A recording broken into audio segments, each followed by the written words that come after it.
Bom dia, colegas. Graça e paz. Eu falei ao pastor Gessé sobre a coragem, porque eu estou aqui falando, mas no final do retiro eu vou embora para Vitória, não é? E ele é que fica aqui e resolve os problemas. Um pastor, amigo meu, lá de Vitória, me disse: Marcelo, rapaz, eu levei um conferencista lá na minha igreja, um fim de semana. Ele ficou lá um fim de semana, mas depois eu tive que ficar 6 meses passando o antivírus, corrigindo com a igreja o que ele fez durante aquele fim de semana. Então, qualquer coisa, pastor Gessé passa o antivírus depois. Eu queria convidar você, meu irmão, por favor, a abrir a sua Bíblia no Salmo 69. Nós vamos falar agora pela manhã sobre o pastor do século 21 e as suas emoções.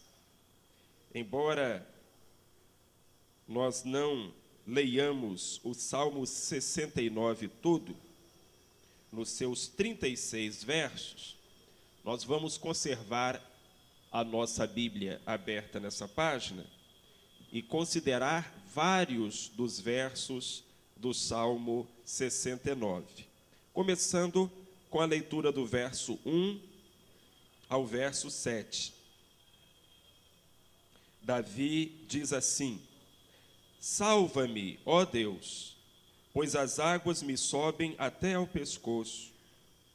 Atolei-me em profundo lamaçal, onde não se pode firmar o pé. Entrei na profundeza das águas, onde a corrente me submerge. Estou cansado de clamar, secou-se-me a garganta. Os meus olhos desfalecem de esperar por meu Deus.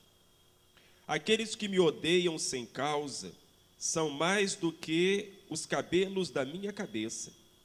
Poderosos são aqueles que procuram destruir-me, que me atacam com mentiras. Por isso, tenho de restituir o que não extorqui. Tu, ó Deus, bem conheces a minha estultícia, e as minhas culpas não te são ocultas.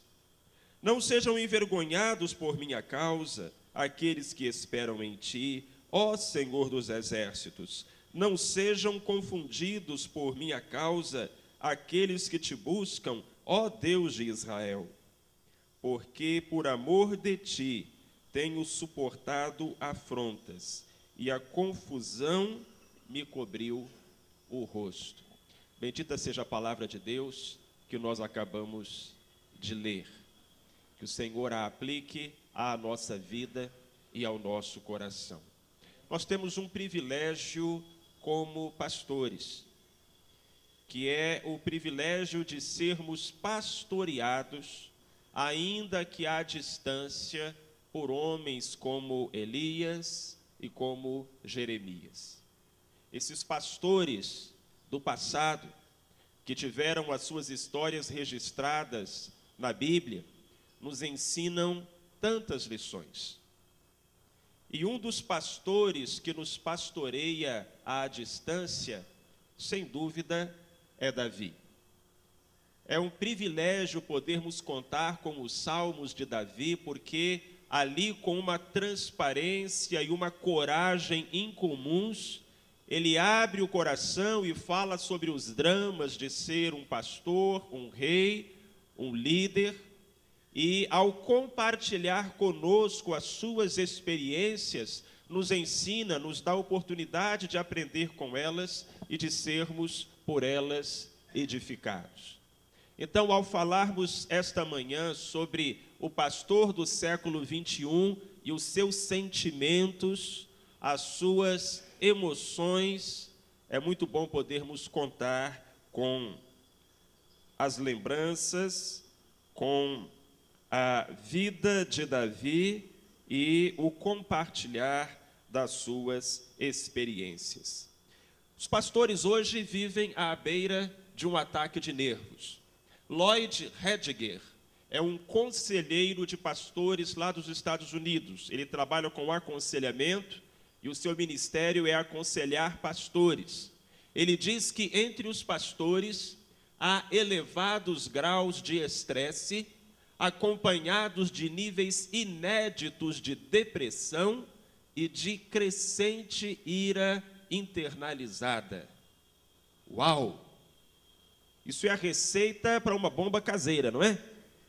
Imagine um homem que está com um grau elevado de estresse, um nível inédito de depressão e dentro do qual há uma crescente ira. O sujeito desses vai chegar uma hora em que ou ele explode ou ele implode.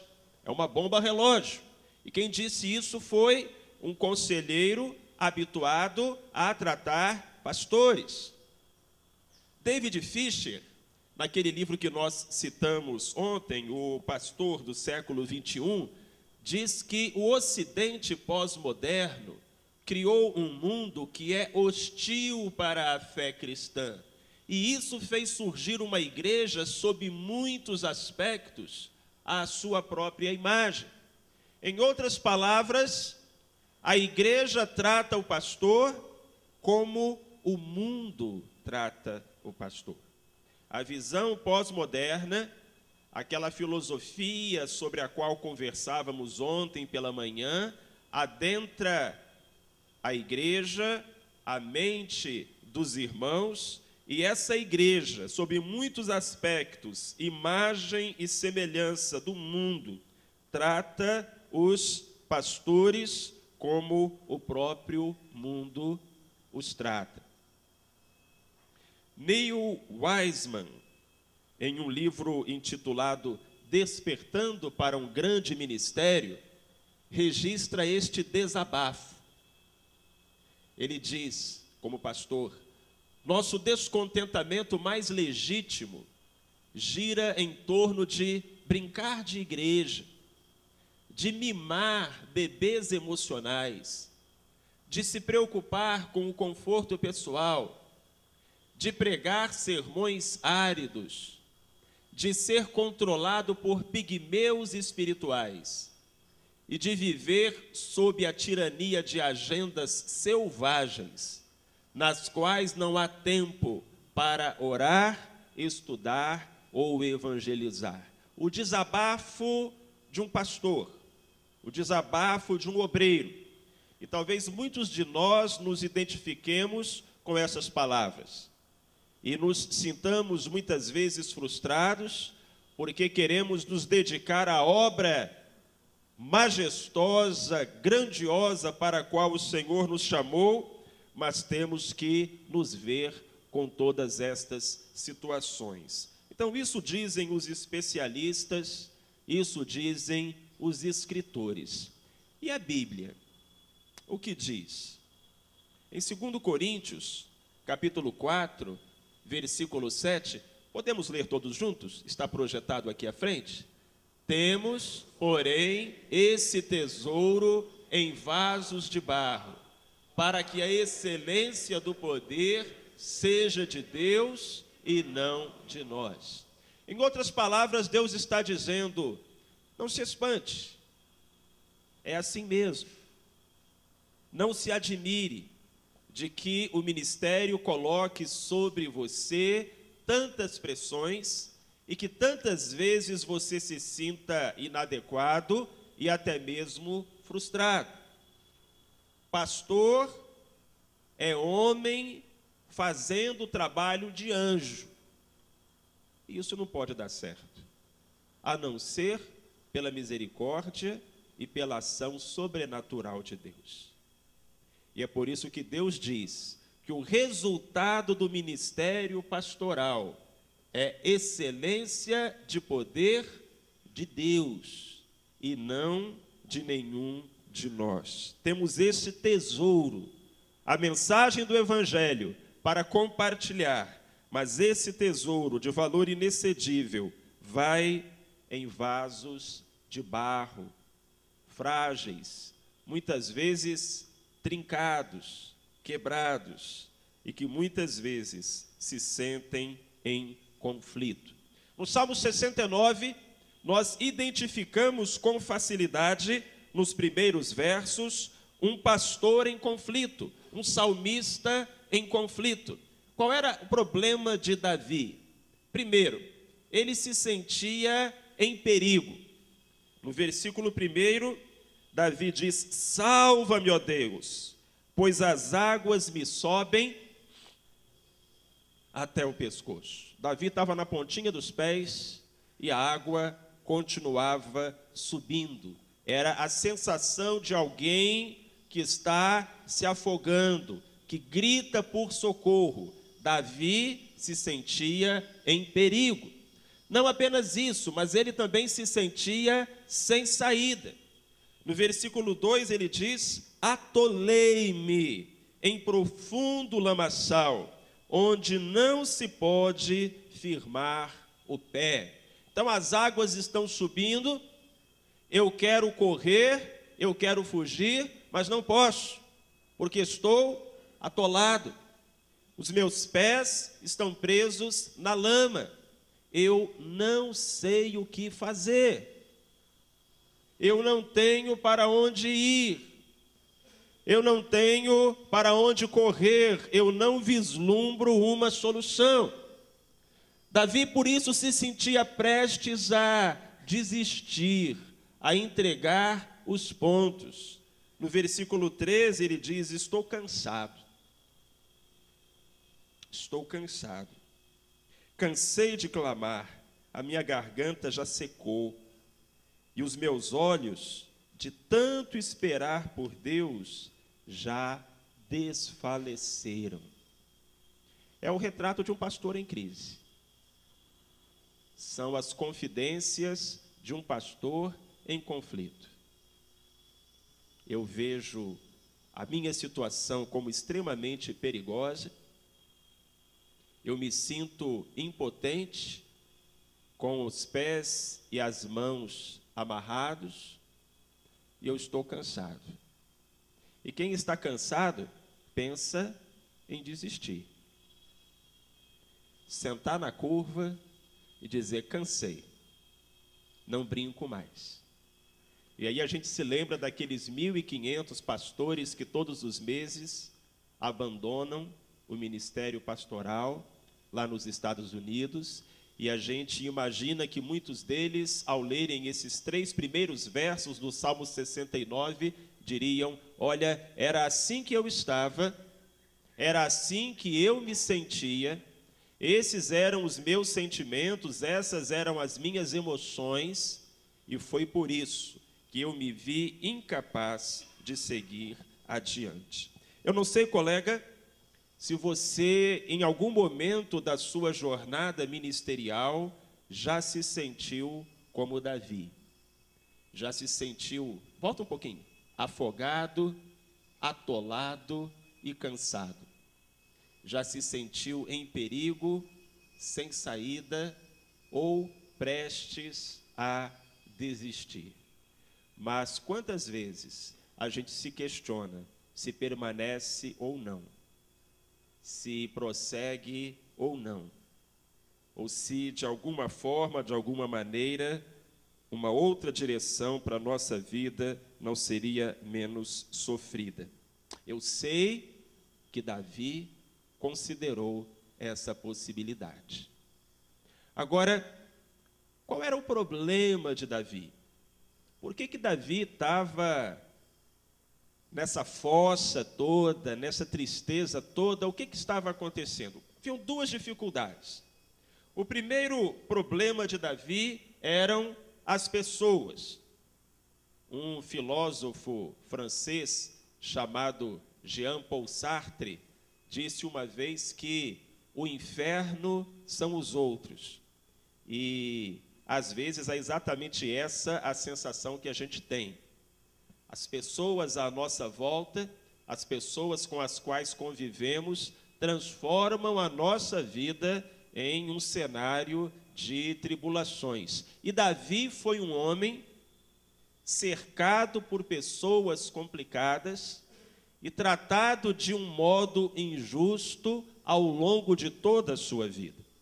É interessante, colegas, que quando a gente chega lá no Novo Testamento, no livro de Atos, a Bíblia diz assim, Deus falando, encontrei Davi, um homem segundo o meu coração. É assim que Deus se refere a Davi, um homem segundo o seu coração. Mas não era assim que as pessoas da época de Davi se referiam a ele.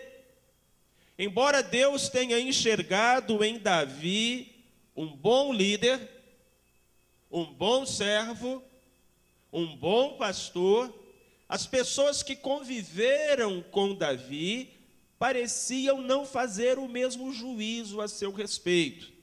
Há poucos personagens na Bíblia que foram tão criticados quanto Davi. Seus irmãos viram nele um irresponsável. Golias viu nele um fraco. Saul viu nele um traidor. Nabal viu nele um desqualificado. Os filisteus viram nele um louco. Seus soldados viram nele um incompetente e quiseram até apedrejá-lo por isso. Mical, sua própria esposa, viu nele um pervertido. Absalão, seu próprio filho, viu nele um inimigo. Seus súditos viram nele um egoísta. Mas Deus viu nele um homem segundo o seu coração. Isso é tremendo, não é? Isso é tremendo. Pela maneira como Davi foi avaliado pelas pessoas da sua época, ele parecia o menos capacitado dos homens. Mas Deus viu nele um homem segundo o seu coração. No versículo 4 do Salmo 69, Davi diz: aqueles que me odeiam sem causa são mais do que os cabelos da minha cabeça.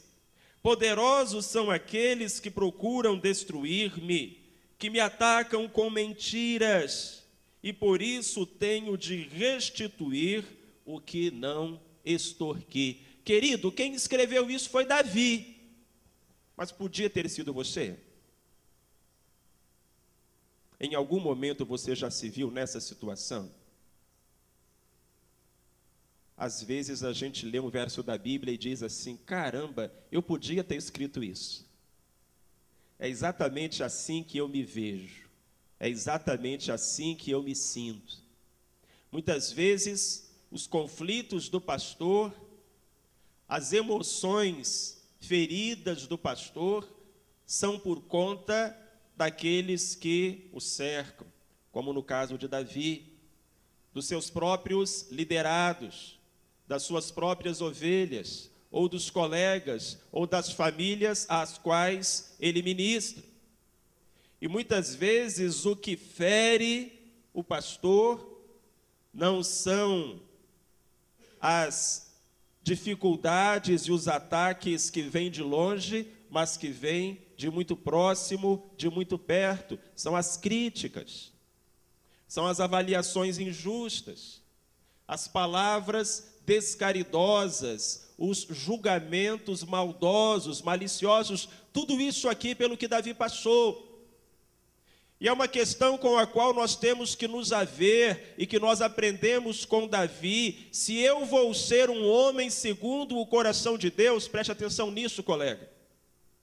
Se eu vou ser um homem segundo o coração de Deus, se eu vou cumprir bem o meu ministério, se eu vou ser um pastor, um líder e um servo do Senhor, então eu serei criticado. Não tem como fugir. Não tem para onde correr.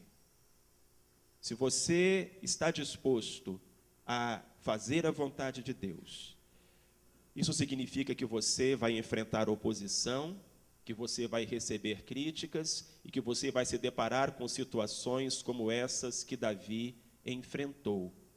Milhares de anos atrás, Aristóteles, filósofo grego, já dizia um troço muito interessante. Aristóteles disse o seguinte: é muito fácil não ser criticado.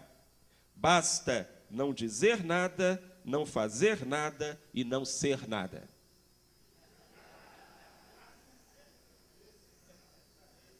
Essa é a receita. Pastor Marcelo, as críticas têm me ferido. Irmão, é muito fácil não ser criticado. Basta não dizer nada, não fazer nada e não ser nada. Isso, um carinha lá de 400 antes de Cristo já falava. Então a gente percebe que não tem muito para onde correr. Mas que machuca, machuca. Eu sou capaz de me alegrar 5 minutos com um elogio. Mas uma crítica me derruba pelo menos por 5 dias. Como é difícil conviver com as críticas. E Davi convivia e sofria com elas. Mas será que o problema de Davi era só as pessoas? Era metade do problema. A outra metade era ele mesmo. Era o próprio Davi. E no versículo 5, isso fica muito claro. Davi diz no versículo 5: Deus, tu bem conheces a minha estultícia, a minha falta de juízo, e as minhas culpas não te são ocultas. Então havia uma parte do sofrimento de Davi que resultava das perseguições e das críticas descaridosas, mas parte do sofrimento de Davi era resultado dos seus próprios pecados. E nós precisamos reconhecer que algumas críticas que Davi recebeu, ele precisou receber. Quando Natã confrontou Davi com o seu pecado, quando Joabe confrontou Davi com algumas de suas escolhas, foram críticas construtivas e foram críticas que mereciam ser feitas, porque ele era um homem segundo o coração de Deus, mas ele não era um homem perfeito. E a gente que conhece a história dos pecados, dos deslizes, das contradições de Davi, sabe que ele sofreu muito por conta dos seus próprios pecados, dos seus próprios erros. Então, os outros colegas são só parte do problema. A outra parte do problema somos nós mesmos. A outra parte do problema é a gente. Por quê? Primeiro, a gente deixa que nos coloquem sobre um pedestal. Faz bem ao ego. Nos sentimos especiais. E quanto mais alto é o pedestal, maior é o tombo. Que bom seria se a gente se lembrasse disso e tivesse uma postura mais humilde. Seria tão bom para a gente e tão bom para as nossas próprias ovelhas. Eu sempre tive medo de compartilhar as minhas lutas com as minhas ovelhas, por receio de que isso pudesse afetar e balançar a fé das minhas ovelhas, dos meus irmãos. Mas nas vezes em que fiz isso, tal não aconteceu. Fui compreendido e fui envolvido pelo amor daqueles que Deus me deu para pastorear. Uma experiência marcante nesses 26 anos de ministério aconteceu num culto de oração, num culto de quarta-feira, e naquela noite eu estava me sentindo assim meio que como Davi, atolado, cansado, afogado, e na hora dos pedidos de oração eu disse: irmãos, orem por mim, porque eu estou muito triste, muito desanimado, e às vezes é difícil para mim estar aqui no púlpito pregando para vocês, quando na verdade eu é que precisaria estar no banco e sendo ministrado de alguma forma, de alguma maneira. Então eu não estou bem, irmãos. Eu não estou legal. Orem por mim. E a resposta da igreja foi de simpatia. As minhas ovelhas se aproximaram e oraram. E quando aquele culto terminou, eu já me sentia um pouco melhor. Então, logo o culto terminou, eu fui procurado por um jovem. Ele disse: pastor, será que eu posso conversar com o senhor? E nós fomos até uma das salas. Aquele jovem era um recém-convertido e vinha frequentando a nossa igreja já há uns 6, 7 meses, mas ainda não era batizado. E ele me disse: pastor, desde que eu vim para essa igreja, eu tenho sido muito abençoado. Eu tenho muitos problemas. Eu tenho muitas dificuldades. E quando eu conheci o Senhor, eu pensei que o Senhor talvez pudesse ser o homem usado por Deus para me ajudar nos meus problemas, nas minhas dificuldades.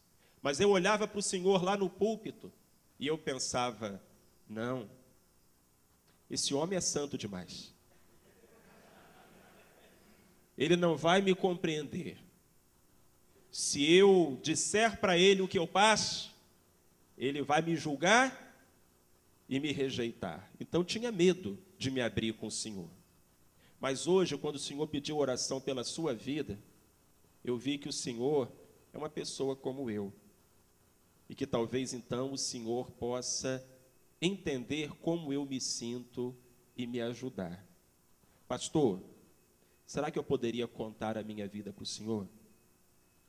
E aí nós passamos os minutos seguintes com aquele irmão abrindo o seu coração, e nós nos tornamos não apenas pastor e ovelha, porque eu tive o privilégio de batizá-lo, mas nós nos tornamos bons amigos. Bons amigos. Então a gente precisa entender que temos este tesouro em vasos de barro, que fomos chamados para abençoar vidas não a partir da nossa força, mas da nossa fraqueza, e que pedestais são para estátuas, não são para pastores. Mas quando a gente deixa as ovelhas colocarem a gente num pedestal, ou quando a gente sobe nele por nossa própria vontade, então nós estamos criando problemas para as nossas ovelhas e, por que não dizer, para nós próprios, para nós mesmos. Outra dificuldade de Davi foi que ele descuidou da sua vida sexual. Todos sabemos disso. Todos sabemos que a nódoa mais encardida, que a mancha mais terrível na biografia de Davi foi o seu pecado com Batseba. E alguém já disse que a tentação sexual foi o gigante que Davi não derrubou.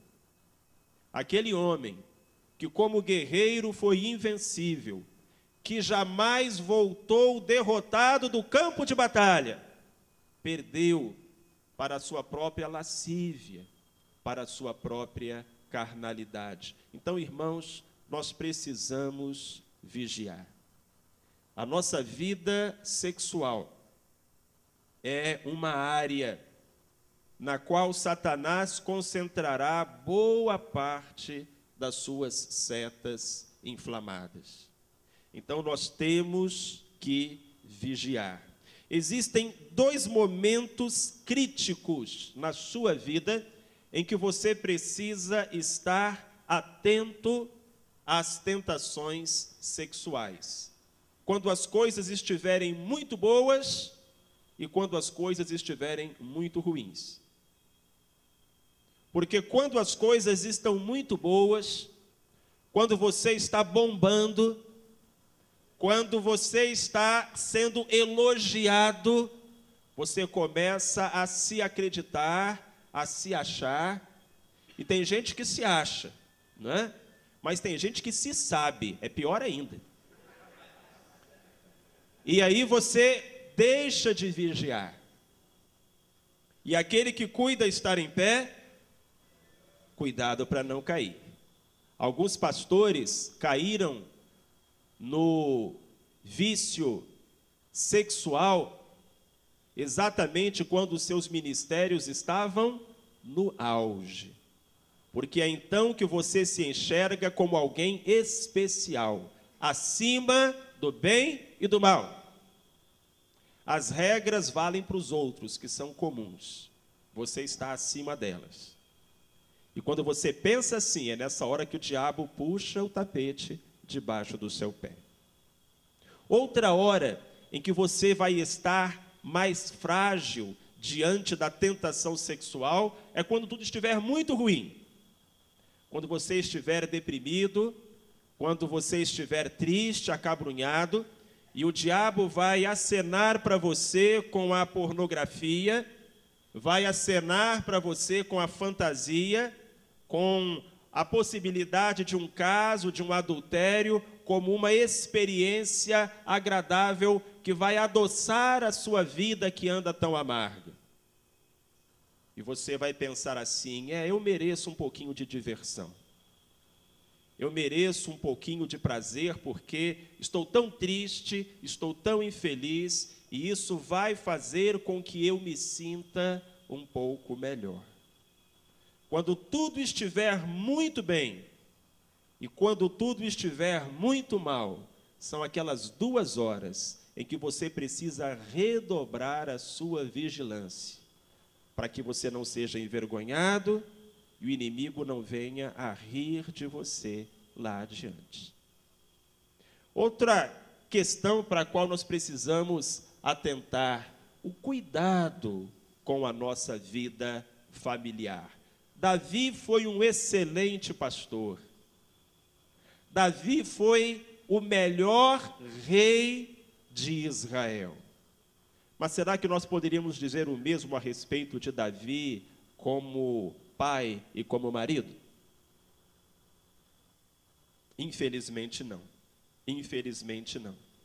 Como esposo e como pai, Davi foi sofrível. Talvez nenhum de nós que está aqui essa manhã chegará a ser um líder tão bom quanto Davi foi. Mas muitos de nós que estamos aqui essa manhã colocamos Davi no bolso como maridos e como pais. E graças a Deus por isso.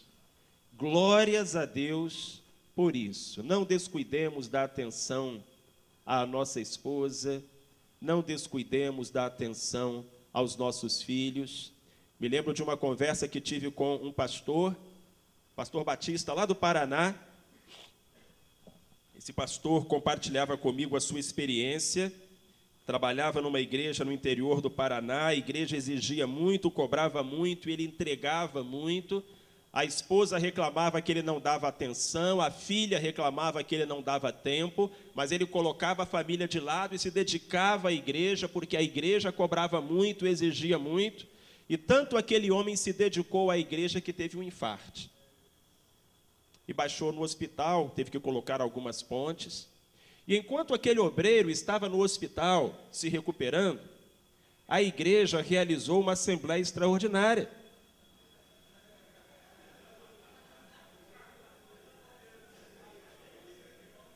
E os irmãos disseram: pessoal, nosso pastor nunca mais será o mesmo, porque com a doença que ele teve, ele não poderá mais se dedicar ao ministério como ele se dedicava. Então a igreja convidou outro obreiro e tornou aquele pastor auxiliar, com, logicamente, uma grande redução no salário. Quando aquele pastor saiu do hospital, descobriu que ele era pastor auxiliar de um outro colega que, infelizmente, tinha aceito essa palhaçada toda. E, não é, irmãos? Falta de ética, com certeza. Ele não aceitou aquilo, ele não aceitou aquela situação, e estava agora recomeçando a vida numa igreja pequena, numa igreja menor, e ele estava acompanhado naquela conversa da sua esposa, da sua filha, E ouvindo o colega compartilhar aquela experiência, no final eu disse: você aprendeu alguma coisa com isso tudo? E ele me disse: pastor Marcelo, eu aprendi a dar valor à minha família, porque eu sempre deixava ela em segundo lugar, mas na hora do aperto, foi com ela que eu contei. Quem ficou do meu lado foi a minha esposa. Quem está do meu lado é a minha filha. Se foi para aprender isso, valeu a pena.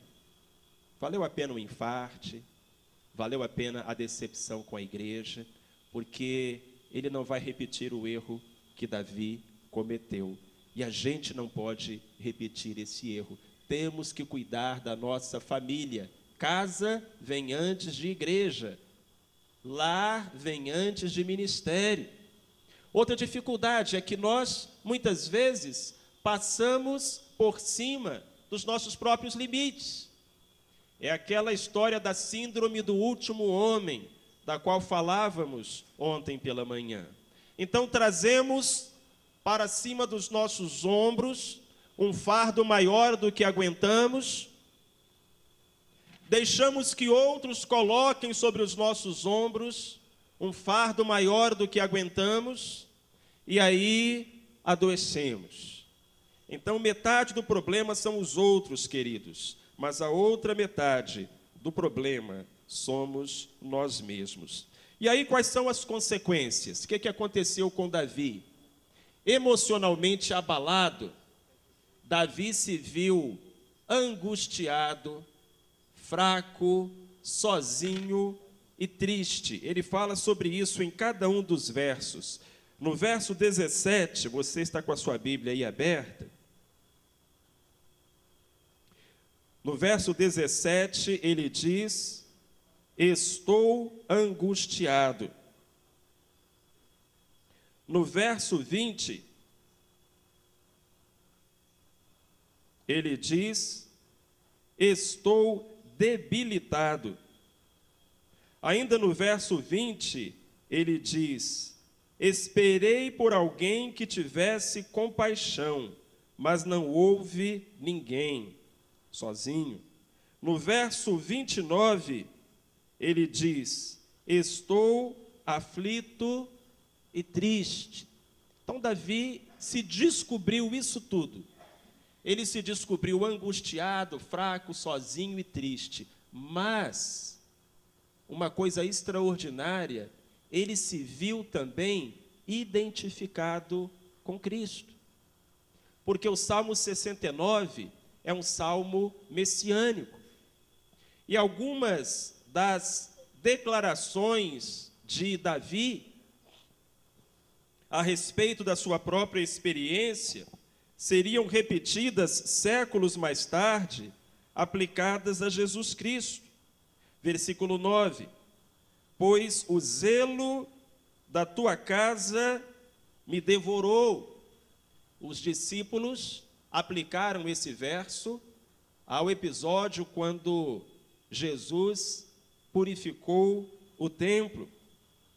No versículo 21, está escrito assim: deram-me fel por mantimento, e na minha sede me deram a beber vinagre.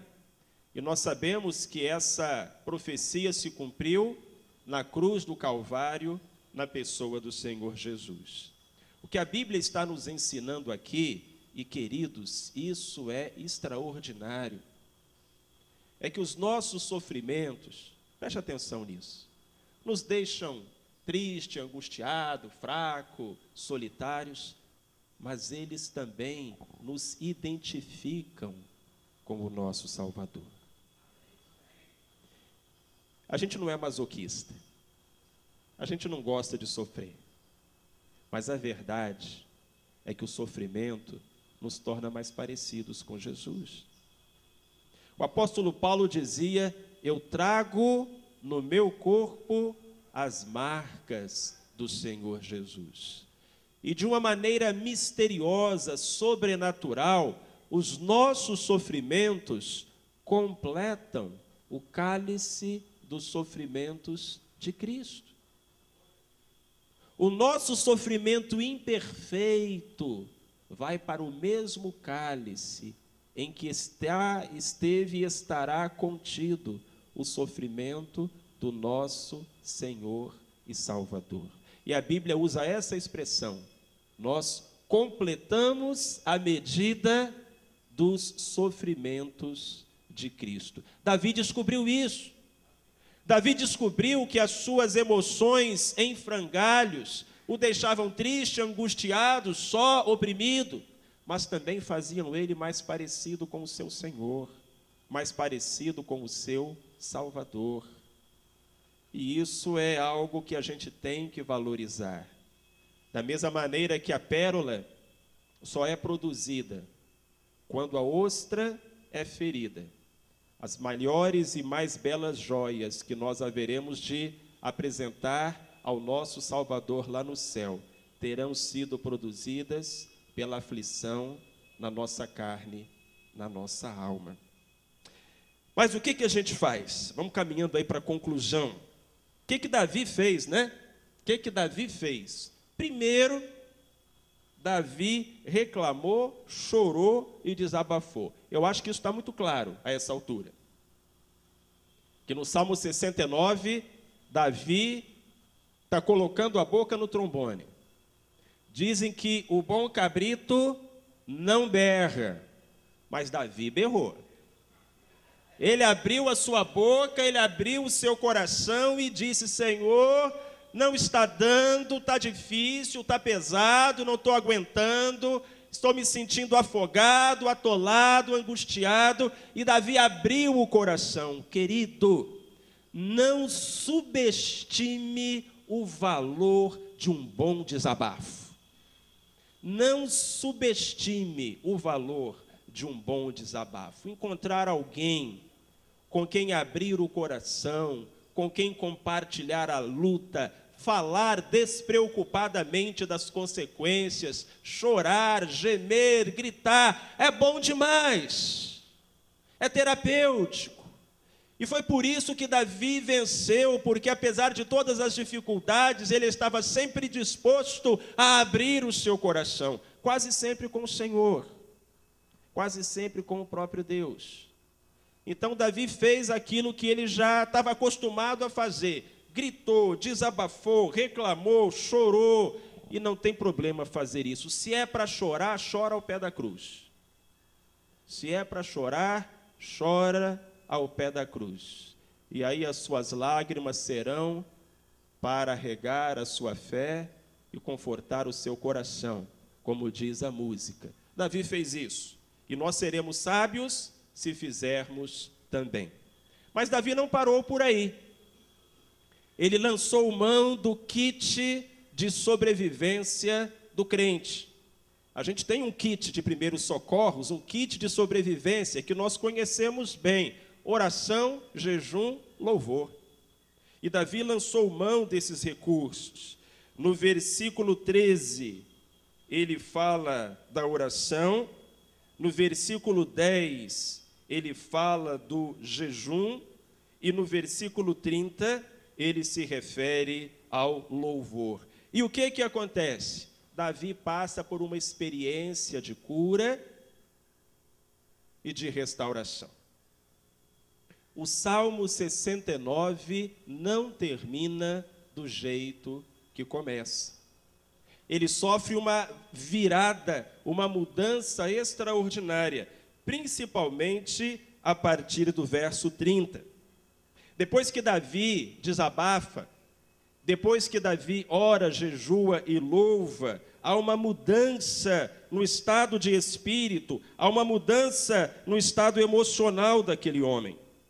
Ele diz: louvarei o nome de Deus com um cântico e engrandecê-lo-ei com ação de graças. Isso será mais agradável ao Senhor do que um boi ou um novilho que tem pontas e unhas. Vejam isto os mansos e se alegrem. Vós que buscais a Deus, reviva o vosso coração. porque o Senhor ouve os necessitados e não despreza os seus, embora sejam prisioneiros. Louvem-no os céus e a terra, os mares e tudo quanto neles se move, porque Deus salvará a Sião e edificará as cidades de Judá, e ali habitarão os seus servos e a possuirão, e herdá-la-á a descendência de seus servos, e os que amam o seu nome habitarão nela. Este salmo termina com tanta certeza, com tanta fé, com tanto júbilo, com tanta exaltação, que parece que o homem que termina o salmo não é o mesmo que o começa. E não é mesmo. É outro homem. É um homem que foi restaurado, renovado. E Deus quer fazer isso com você. E Deus quer fazer isso comigo. Talvez você tenha chegado a esse retiro como o Davi do começo do salmo. Você também tem sofrido com as críticas, com a ingratidão, com as pressões. Você também tem sofrido com as suas próprias falhas, com os seus próprios erros, com os seus deslizes. Mas Deus quer trabalhar você, Deus quer restaurar a sua vida. Deus quer que você saia desse retiro como o Davi do final do salmo, com as suas esperanças renovadas, com as suas forças refeitas e cheio de coragem e de esperança para retomar o seu ministério, para voltar para a sua casa, para encarar novamente os seus desafios, na certeza de que você será vencedor. Como é que essa história acaba? Como é que acaba o Salmo 69?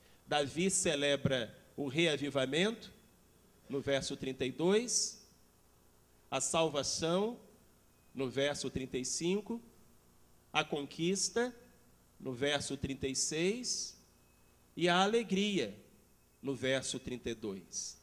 E Davi descobre que tudo isso, reavivamento, salvação, conquista e alegria, são nada mais, nada menos que os filhos da provação.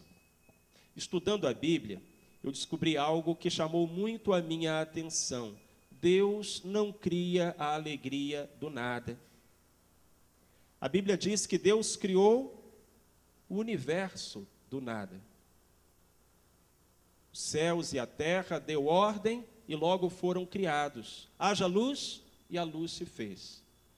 Mas toda vez que a Bíblia fala da alegria, não é usada a palavra criar, é usada a palavra transformar.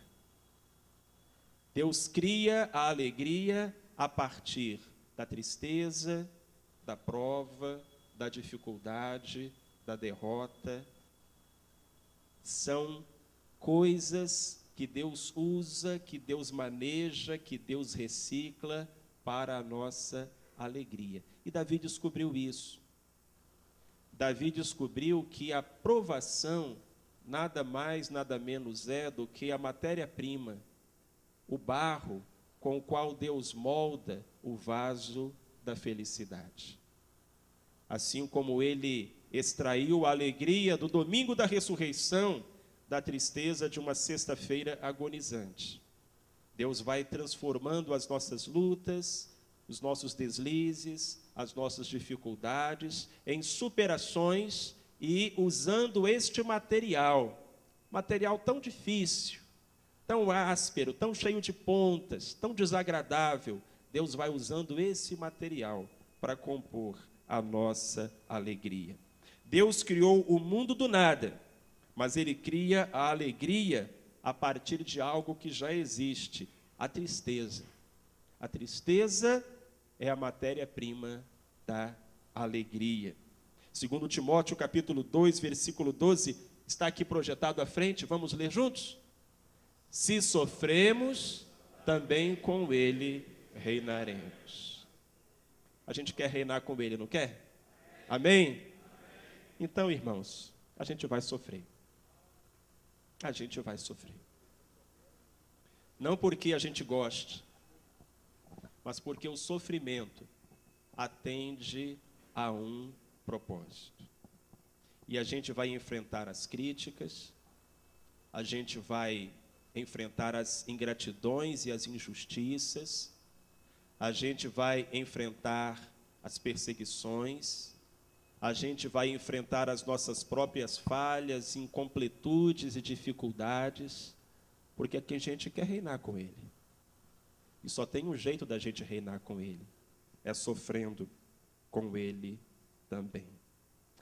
Com Davi, no Salmo 69, a gente aprende que Deus cura as nossas emoções, que a gente pode clamar ao Senhor, que a gente pode desabafar, que a gente pode lançar mão dos recursos do Senhor, o kit de sobrevivência do cristão, oração, jejum e louvor, e que então Deus vai curar as nossas emoções. É só a gente clamar a Ele, a gente lançar mão dos recursos dEle.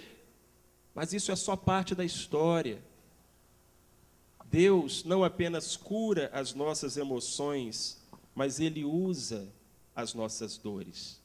E eu queria que você entendesse que as coisas pelas quais você passa, as dificuldades que você enfrenta, não são desconhecidas pelo Senhor. E que muitas vezes, querido colega, o Senhor tem um propósito em tudo isso. Há uma história bonita sobre um homem que era carregador de água. Essa era a sua profissão. Ele tinha uma vara comprida, então em cada ponta da vara ele colocava um vaso. E todo dia ele descia da sua aldeia, ia até o poço, enchia aqueles 2 vasos de água e subia de volta para a aldeia, onde ele ia entregar a água. Aquele era o seu trabalho, aquela era a sua profissão. E ele descia e subia várias vezes por dia, carregando os 2 vasos com água. Mas um dos vasos tinha um problema. Ele era trincado, ele era rachado, não era perfeito. Então, enquanto aquele homem subia o caminho de volta para a aldeia, a água ia pingando.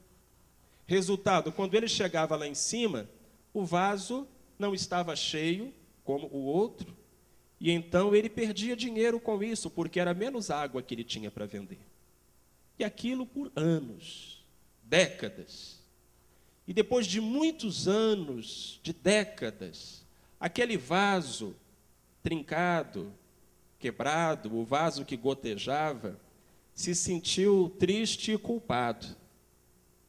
E se dirigiu ao homem, falando assim: me desculpe, eu tenho sido um péssimo vaso. Como assim? Perguntou o carregador. É verdade. Olha, eu sou um vaso trincado, eu sou um vaso rachado. A água vai pingando, então quando você chega lá em cima tem menos água e com isso você não tem o pagamento de todo o seu esforço. Eu tenho sido um fardo na sua vida, eu tenho sido um prejuízo na sua obra, e eu me sinto muito mal com isso e eu te peço desculpas. E aí aquele homem simplesmente disse para o vaso: observe, enquanto nós subimos, o lado direito e o lado esquerdo da estrada. E eles foram subindo. Do lado esquerdo, irmãos, só tinha pedra e terra batida. Do lado direito, as flores mais lindas que você já viu ou possa imaginar. O vaso nunca tinha reparado naquilo. E disse ao homem: como pode ser que as flores estejam apenas de um lado da estrada? O homem respondeu: é porque é o seu lado.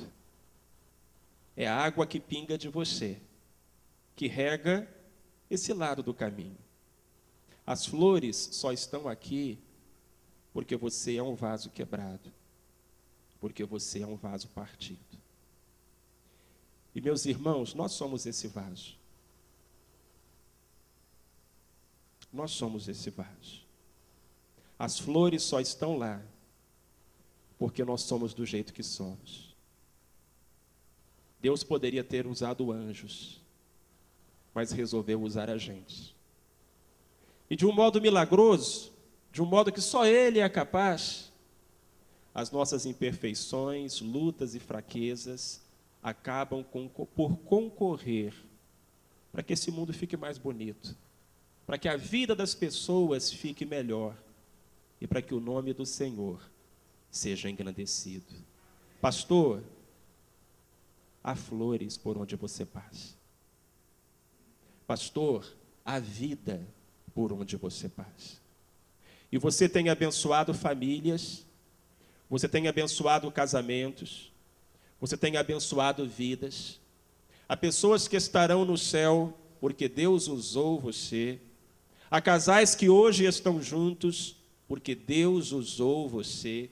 Há filhos que estão em casa dando alegria aos seus pais porque Deus usou você. Há flores por onde você passa. E só há flores por onde você passa, porque você é um vaso trincado, machucado, ferido, como Davi. Porque Deus usa a gente não a partir da nossa força, mas da nossa fragilidade e da nossa imperfeição. Eu queria que nós tivéssemos agora um instante de oração, de prece. Que todos abaixássemos a nossa cabeça e fechássemos os nossos olhos. Eu não sou desse campo, eu não conheço grande parte dos pastores que aqui estão. Eu conheço muito pouco da sua vida, mas Deus conhece tudo. Deus sabe de tudo. E Deus sabe como estão as suas emoções. E é possível que você tenha chegado aqui nesse retiro se sentindo como Davi no Salmo 69. O fardo está pesado. A vida está difícil. E a gente queria orar por você, colega. A gente queria orar por você. E se você está precisando de oração, eu queria convidar você a sair do seu lugar e vir aqui à frente. E se colocasse de joelhos aqui à frente, para que nós, como seus irmãos, como seus colegas, orássemos por você.